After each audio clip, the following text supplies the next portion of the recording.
Ayan po, narinig nyo ang Banda Kawain Pilipinas. Katulad po ninyo, meron din po kami mga percussion instrument.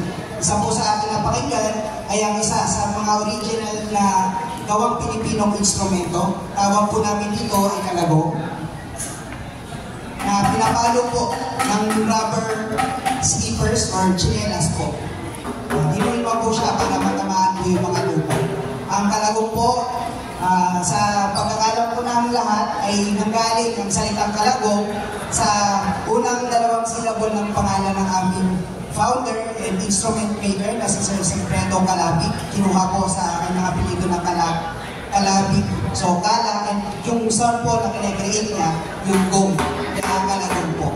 Para sa aming sunod na tutugtugin, ang title po nito ay Circus Friends.